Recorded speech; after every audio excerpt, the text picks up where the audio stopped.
Hello नमस्कार दोस्तों, मैं विकास फास्ट लर्न में आप सभी का स्वागत है। दोस्तों, उत्तर प्रदेश यूपीएसआई और यूपी पुलिस से संबंधित जो प्रसिद्ध कवि, लेखक एवं उनकी रचनाएं हैं उससे संबंधित हम अपने क्लास में चर्चा कर रहे हैं। आज का जो हमारा क्लास है वो 11वां क्लास होने वाला है और हम अपने क्लास में आधुनिक काल से संबंधित इस समय जो कवि हैं उनकी रचनाएं हैं उसकी चर्चा हम कर रहे हैं। तो आज हम जो पढ़ने वाले हैं वो छायावादी युग है, जिसमें हम भारतेंदु युग और द्विवेदी युग पढ़ चुके हैं। आज का जो क्लास है वो छायावादी युग से होने वाला है, मतलब छायावादी युग से संबंधित जो कवि हैं, रचनाएं हैं, इसके बारे में हम चर्चा करेंगे। छायावादी को हम शुक्ल युग के नाम से भी जानते हैं। इसका जो समय है वो 1918 से लेकर 1936 के बीच में माना जाता है। तो सबसे पहला हमारा जो प्रश्न है, छायावाद शब्द का सर्वप्रथम प्रयोग किसके द्वारा किया गया था? मुकुटधर पांडे के द्वारा, अज्ञेय के द्वारा, रामचंद्र शुक्ल के द्वारा या फिर कोई नहीं? तो छायावाद शब्द का जो प्रयोग है सबसे पहले किया था मुकुटधर पांडे। तो उत्तर हमारा मुकुटधर पांडे हो जा रहे हैं, यानी मुकुटधर पांडे ने ही अपने एक रचना में इन्होंने क्या किया, सर्वप्रथम जो है छायावाद शब्द का प्रयोग किया था। ईलाचंद्र जोशी ने छायावाद का प्रवर्तक किसको माना है? यहाँ पे छायावाद होना चाहिए। छायावाद का प्रवर्तक किस कवि को माना है? ठीक है दोस्तों, तो ईलाचंद्र जो जोशी हैं उन्होंने किसको माना है छायावाद का प्रवर्तक?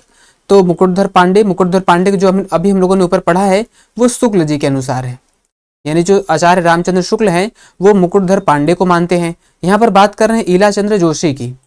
इनके अनुसार जो है वो है जयशंकर प्रसाद। यानी छायावादी युग का जो प्रमुख रूप से माना जाता है कि छायावादी युग का कौन प्रवर्तक है, तो वो है जयशंकर प्रसाद। किसने इसको कहा है ये हमको ध्यान देने की जरूरत नहीं है। पंत को भी, जो नंद दुलारे वाजपेयी हैं, ठीक है दोस्तों, जो नंद दुलारे वाजपेयी हैं, ठीक है दोस्तों, जो नंद दुलारे वाजपेयी हैं वो किसको, वो पंत जी को मानते हैं। शुक्ल जी जो है मुकुटधर पांडे को मानते हैं और जयशंकर प्रसाद जो है, ईलाचंद्र जोशी जो है वो जयशंकर प्रसाद को मानते हैं। तो यहाँ पर जो मुख्य रूप से अगर पूछता है कि छायावाद का जो प्रवर्तक है, तो वहाँ पे ज्यादातर जो प्रश्न में होता है जयशंकर प्रसाद का होता है। किसने किसको कहा है ये हमें ध्यान देने की जरूरत नहीं है। जयशंकर प्रसाद के बचपन का नाम क्या था? कलाधर, झारखंडी, दोनों, कोई नहीं?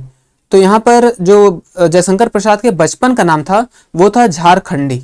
ठीक है दोस्तों, झारखंडी इनका नाम जो था ये बचपन का नाम था। कलाधर ये ब्रज भाषा में जो रचनाएं करते थे वो ये कलाधर के नाम से करते थे, लेकिन इनके जो बचपन का नाम है वो है झारखंडी। तो जयशंकर प्रसाद के जो बचपन का नाम है क्या हुआ, झारखंडी हो गया। जयशंकर प्रसाद की खड़ी बोली में रचित प्रथम काव्य संग्रह है, प्रथम काव्य संग्रह जो जयशंकर प्रसाद की है इसके बारे में हमें बात करना है। कानन कुसुम, अयोध्या का उद्धार, चित्राधार ब्रज भाषा में रचित कविता संग्रह इनका है। ये जो चित्राधार है क्या है दोस्तों, हमने यहाँ पे ब्रैकेट में कर दिया ताकि ऐसे इतना हाई लेवल यहाँ पे मैक्सिमम पूछता नहीं है, बस हमको रचना ही पूछेगा। लेकिन कभी अगर आ गया तो हमको ध्यान रखना है, ऐसे भी प्रश्न में आ सकता है कि जयशंकर प्रसाद जो द्वारा रचित ब्रज भाषा में जो रचित कविता संग्रह है वो किस नाम से है? तो चित्राधर नाम से है और यहाँ पे करुड़ाल है। तो यानी कि 4 रचनाएं हैं। ठीक है दोस्तों, तो यहाँ पर हमें बताना कि खड़ी बोली की जो रचना है प्रथम काव्य कौन है, तो वो है आपका कानन कुसुम। जयशंकर प्रसाद की जो रचना है वो खड़ी बोली में प्रथम काव्य कौन है, कानन कुसुम है। अगर ब्रज भाषा में रचित काव्य संग्रह जयशंकर प्रसाद का पूछता है तो वो हो जाएगा चित्राधार। तो यहाँ पर हमारा क्या है, खड़ी बोली का हमको प्रश्न में बताना है, तो उत्तर क्या हो जाएगा, कानन कुसुम हो जाएगा। जयशंकर प्रसाद रचित हिंदी का प्रथम अतुकांत रचना कौन है? जयशंकर प्रसाद की जो हिंदी की प्रथम अतुकांत रचना है वो कौन है? उर्वशी, कामायनी, आंसू, प्रेम पथिक। तो जयशंकर प्रसाद की जो प्रथम अतुकांत रचना है वो है प्रेम पथिक। ठीक है दोस्तों, ये क्या है, प्रेम पथिक। तो यहाँ पे उर्वशी, कामायनी, आंसू और प्रेम पथिक। उर्वशी एक जो रचना है वो रामधारी सिंह दिनकर की भी है और रामधारी सिंह दिनकर की एक जयशंकर प्रसाद की भी रचना है। तो ज्यादातर अगर उर्वशी पूछता है तो रामधारी सिंह दिनकर की ही पूछता है, जयशंकर प्रसाद का उर्वशी तो नहीं पूछता है। तो लेकिन यहाँ पे प्रेम पथिक जो इनकी प्रथम अतुकांत रचना है, तो यहाँ पर हमको इनकी रचना थे कामायनी, आंसू, प्रेम पथिक, उर्वशी, ये सारी भी जयशंकर प्रसाद की रचनाएं हैं। निम्न में से जयशंकर प्रसाद को क्या कहा जाता है? प्रेम और सौंदर्य का कवि। यानी जयशंकर प्रसाद को प्रेम और सौंदर्य का कवि भी कहा जाता है। इनकी कौन प्रसिद्ध रचना है? ठीक है दोस्तों, तो झरना छायावाद की प्रथम प्रयोगशाला, इसे बहुत कुछ कवि क्या है, छायावाद की प्रथम रचना भी मानते हैं। झरना इनकी जो रचना है इसे छायावाद की प्रथम प्रयोगशाला के नाम से भी जाना जाता है। लहर, वन मिलन, ये सभी रचनाएं इतने सारे रचनाएं हमने यहाँ शामिल किया क्योंकि जयशंकर प्रसाद की जो रचनाएं हैं महत्वपूर्ण होती हैं और ये परीक्षा में पूछी भी जाती है। तो झरना, लहर, वन मिलन, ये सभी जो रचनाएं हैं वो जयशंकर प्रसाद की है। छायावाद की प्रथम प्रयोगशाला किसे कहा गया है? तो छायावाद की जो प्रथम प्रयोगशाला है वो झरना को कहा गया है और ये सारी जो रचनाएं हैं वो जयशंकर प्रसाद की ही हैं। निम्न में से निराला जी की रचना कौन कौन सी है? अनामिका प्रथम काव्य संग्रह। हमें इनकी पहले रचना ध्यान देना है कि कौन रचना है। तो अनामिका निराला जी की रचना है, निराला यानी कि सूर्यकांत त्रिपाठी निराला। सांध्य काकली ये भी निराला जी की रचना है। जूही की कली और कुकुर मुत्ता ये सारी ही रचनाएं, ये सारी रचनाएं यहाँ पर सभी रहना चाहिए था एक ऑप्शन में। सभी रचनाएं क्या है? निराला जी की रचना है।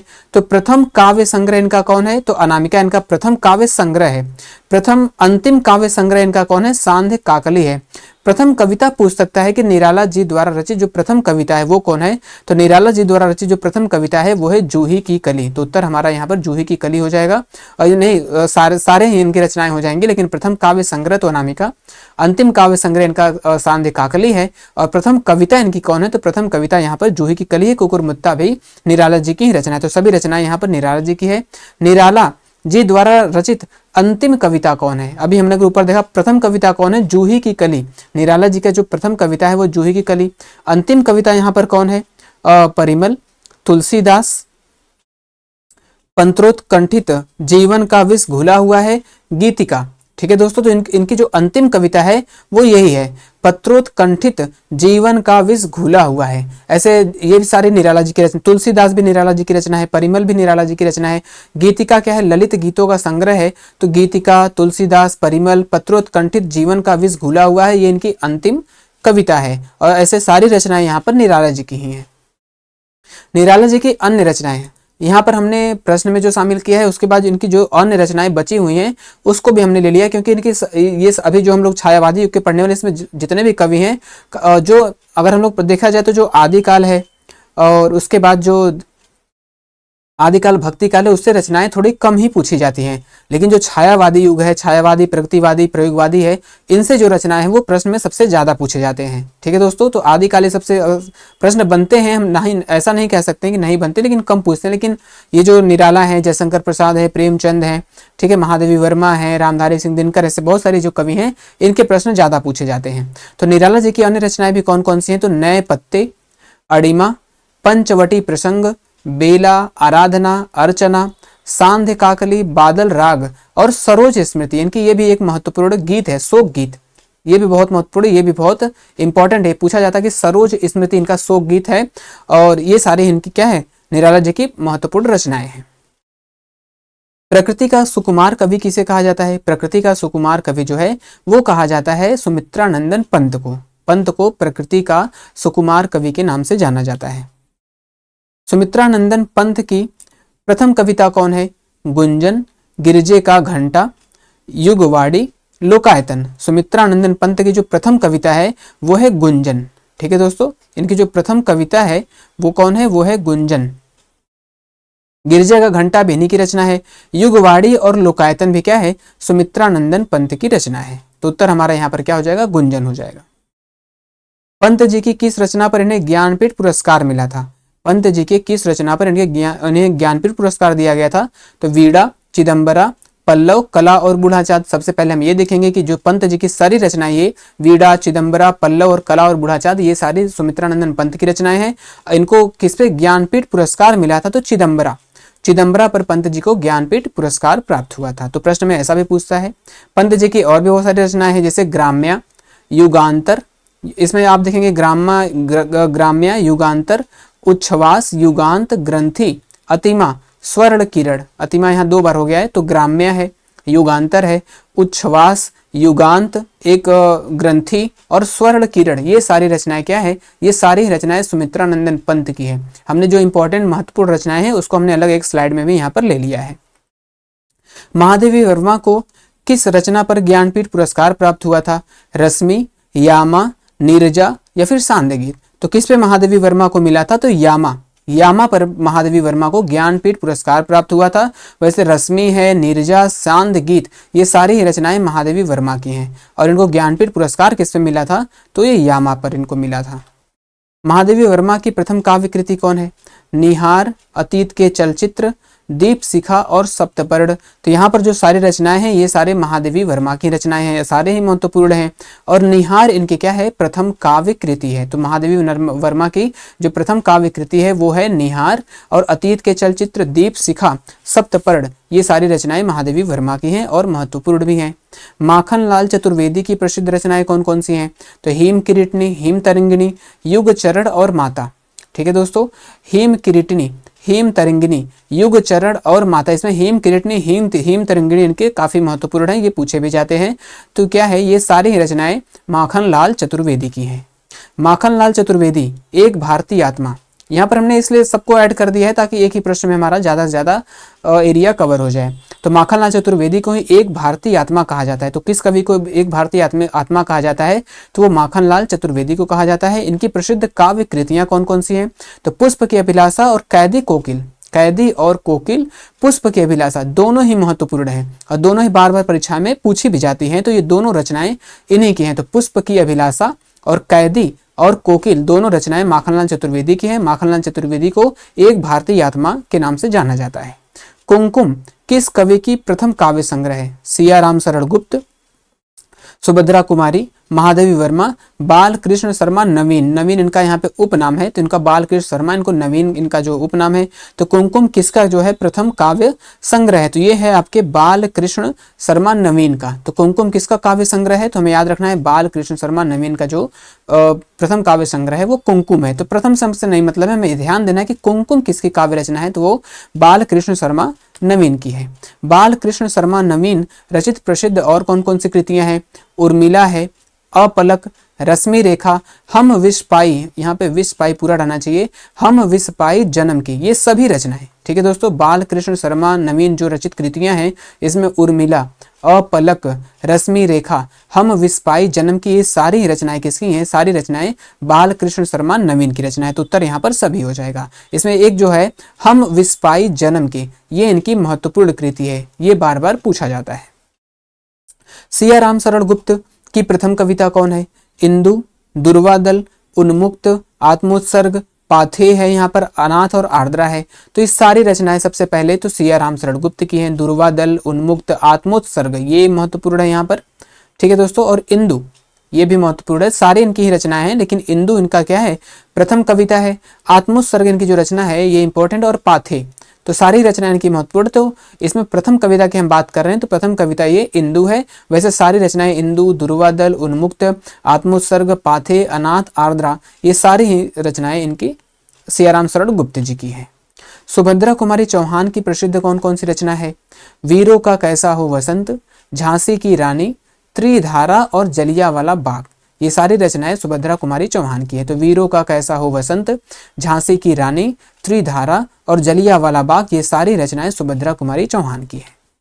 उर्वशी किस कवि की प्रसिद्ध रचना है, तभी हम लोगों ने पढ़ा कि उर्वशी जयशंकर प्रसाद की भी है और रामधारी सिंह दिनकर की भी है। तो यहाँ पर उर्वशी जो सबसे ज्यादा पूछा जाता है वो रामधारी सिंह दिनकर का पूछा जाता है। रामधारी सिंह दिनकर की अन्य जो और भी रचनाएं महत्वपूर्ण है, तो इसमें इनका जो महत्वपूर्ण रचना है कुरुक्षेत्र है, रश्मि रथी है, संस्कृति के 4 अध्याय, ये सारी रचनाएं बहुत ही महत्वपूर्ण है। कुरुक्षेत्र, रश्मि रथी, संस्कृति के 4 अध्याय, ये सभी क्या है रामधारी सिंह दिनकर की रचनाएं हैं। रामधारी सिंह दिनकर की और भी जो मुख्य मुख्य रचनाएं हैं जैसे हुंकार, द्वंद्व गीत, रेणुका, हारे को हरिनाम, इतिहास के आंसू, दिल्ली, धूप और धुआं, नीम के पत्ते। तो यहाँ पर आपका हुंकार, द्वंद्व गीत, रेणुका, ठीक है, हारे को हरिनाम, इतिहास के आंसू, दिल्ली, धूप और धुआं, नीम के पत्ते, ये सभी रामधारी सिंह दिनकर की ही प्रमुख रचनाएं हैं। हालावाद के प्रवर्तक या फिर हिंदी का बायरन किस कवि को कहा जाता है, तो हालावाद का प्रवर्तक या फिर हिंदी का बायरन जो कहा जाता है वो कहा जाता है हरिवंश राय बच्चन को। हालावाद का जो इनका मधुशाला, मधुबाला, मधुकलश इस रचनाएं हैं हरिवंश राय बच्चन जी की हैं। तो हालावाद का प्रवर्तक हरिवंश राय बच्चन को या इन्हें हिंदी का बायरन भी कहा जाता है। हरिवंश राय बच्चन की जो प्रमुख रचनाएं हैं यहाँ पर हम देखेंगे, यहाँ देखिए मधुशाला, मधुबाला, मधुकलश, ये तीनों रचनाएं इनकी हैं। निशा निमंत्रण, प्रणय पत्रिका, तो मधुबाला, मधुशाला, मधुकलश, निशा निमंत्रण, प्रणय पत्रिका, ये सभी रचनाएं किसकी हैं, ये सारी रचनाएं हरिवंश राय बच्चन जी की हैं। बच्चन जी की कृतियों की पहचान कीजिए, मतलब और भी जो महत्वपूर्ण रचना है जिसमें हलाहल, 4 खेमे 64 खूंटे, दो चट्टाने, ये सभी रचनाएं भी हरिवंश राय बच्चन की है। तो कौन कौन सा है दोस्तों? हलाहल है, चार खेमे 64 खूंटे, दो चट्टाने, ये सभी रचनाएं हरिवंश राय बच्चन जी की हैं। तो उत्तर यहाँ पर सभी हो जाएगा। नरेंद्र शर्मा की कौन कौन सी रचनाएं यहाँ पर? कदली वन, प्रभात फेरी, पलाश वन, सभी। तो ये सभी रचनाएं नरेंद्र शर्मा की। कौन कौन सा है? कदली वन है, प्रभात फेरी है और पलाश वन। तो जिसमें से पूछा जाता है आपका पलाश वन। इसमें कदली वन, प्रभात फेरी भी याद रखें। कोई जरूरी नहीं कि जो प्रश्न पूछा जाता है या फिर पूछा गया है वही प्रश्न पूछा जाए। तो रचनाएं तो उनकी सभी हैं, तो कोई सा भी रचना पूछ सकता है। तो इसलिए हमने ज़्यादा से ज़्यादा रचनाओं को लिया है ताकि सभी प्रश्न हो सके। वैसे भी बहुत रचनाएं हमने छोड़े भी हैं, और कौन सा रचना कब कहाँ से पूछा जाए ये कोई ठीक नहीं है। तो इसलिए हमने सभी रचनाओं को कोशिश किया है कि ले लें। तो नरेंद्र शर्मा की जो रचना है वो कदली वन है, प्रभात खेरी, पलाश वन, ये सारे नरेंद्र शर्मा की रचनाएं हैं। नरेंद्र शर्मा की और भी रचनाएं हैं, जैसे मिट्टी और फूल, सुवर्णा, प्यासा निर्झर, प्रवासी के गीत। ठीक है दोस्तों, मिट्टी और फूल, सुवर्णा, प्यासा निर्झर, प्रवासी के गीत, ये सभी भी नरेंद्र शर्मा की ही रचनाएं हैं। रामेश्वर शुक्ल अंचल की कौन कौन सी प्रसिद्ध रचना है? मधुलिका, करील, अपराजिता, किरण बेला, ये सारी रचनाएं क्या है? रामेश्वर शुक्ल अंचल की रचना है। तो मधुलिका, करील, अपराजिता, किरण बेला, ये सारी रचनाएं किसकी हैं दोस्तों? ये सारी रचनाएं रामेश्वर शुक्ल अंचल की रचनाएं हैं। भगवती चरण वर्मा की कौन कौन सी प्रसिद्ध रचनाएं हैं? तो मधुकड़, मानव, प्रेम संगीत, एक दिन, रंगों से मोह। ठीक है, मधुकड़, मानव, इसमें भगवती चरण वर्मा का ज़्यादा इसमें नहीं पूछा जाता है, लेकिन हमने यहाँ पर ले लिया है। तो मधुकड़ है यहाँ पर, मधुकड़, मानव, प्रेम संगीत, एक दिन, रंगों से मुँह। अगर आप एक बार पढ़े रहेंगे तो आप एक बार दो बार अगर आप पढ़ें, इसका नोट्स बनाए हैं तो आपको थोड़ा ध्यान रहेगा। अगर प्रश्न आ भी गया तो आप इसको कर सकते हैं। एडविन अर्नाल्ड की जो पुस्तक है लाइट ऑफ एशिया का हिंदी अनुवाद बुद्ध चरित के नाम से किस विद्वान के द्वारा किया गया है? तो एडविन अर्नाल्ड का लाइट ऑफ एशिया है, इसका हिंदी अनुवाद बुद्ध चरित के नाम से किसके द्वारा किया गया है? तो ये कराया गया आपका रामचंद्र शुक्ल, यानी रामचंद्र शुक्ल ने एडविन अर्नाल्ड की पुस्तक लाइट ऑफ एशिया का हिंदी अनुवाद जो है बुद्ध चरित के नाम से किया है। तो उत्तर यहाँ पर हो जाएगा रामचंद्र शुक्ल। स्थूल के प्रति सूक्ष्म का विद्रोह किस युग को कहा गया है? स्थूल के प्रति सूक्ष्म का विद्रोह जो कहा गया है वो छायावादी युग को ही कहा गया है। ठीक है दोस्तों, छायावादी युग को ही क्या है? स्थूल के प्रति सूक्ष्म का विद्रोह कहा जाता है। जयशंकर प्रसाद ब्रज भाषा में किस नाम से रचना करते थे? अभी हम लोगों ने ऊपर देखा था। जयशंकर प्रसाद जो इनका बचपन का नाम तो झारखंडी था, लेकिन ब्रज भाषा में जो रचना करने वाले कौन? इन ब्रज भाषा में जो कलाधर उपनाम से जयशंकर प्रसाद रचना करते थे। शुक्ल जी ने किस कवि को छायावाद का प्रथम व अंतिम कवि कहा है? ठीक है दोस्तों, शुक्ल जी जो है छायावाद का प्रथम और अंतिम कवि किसे कहते हैं? तो शुक्ल जी छायावाद का प्रथम और अंतिम कवि कहते हैं, वो कहते हैं सुमित्रानंदन पंत को। ठीक है, सुमित्रानंदन पंत को छायावाद का प्रथम और अंतिम कवि कहते हैं। जयशंकर प्रसाद की प्रथम कृति कौन सी है? जयशंकर प्रसाद की प्रथम कृति कौन है? उर्वशी, कामायनी, चंद्रगुप्त लहर। तो जयशंकर प्रसाद की जो प्रथम कृति है वो है उर्वशी। आधुनिक युग की गीता किस रचना को कहा जाता है? आधुनिक युग की जो गीता है कुरुक्षेत्र, राम की शक्ति पूजा, तुलसीदास, कानन कुसुम। तो आधुनिक युग की जो गीता है वो कुरुक्षेत्र को कहा जाता है। और ये रचना किसकी है? ये रचना है रामधारी सिंह दिनकर की। रामधारी सिंह दिनकर की रचना है कुरुक्षेत्र। इसे आधुनिक युग की गीता के नाम से भी जाना जाता है। तो दोस्तों यहाँ पर हमारा क्लास खत्म होता है। हमने इतने ही प्रश्न को इसमें शामिल किया है। आगे जो हमारा क्लास होगा और भी उसमें रचनाएं को हम देखेंगे। इसका पीडीएफ आपको हमारे Telegram channel fast learn by Vikas पर मिल जाएगा दोस्तों। तो आज का क्लास यहीं समाप्त होता है। दोस्तों आप हमारे चैनल को लाइक करिए, शेयर करिए और सब्सक्राइब करिए और कमेंट जरूर करिएगा। तो आप सभी का क्लास में जुड़ने के लिए बहुत बहुत धन्यवाद।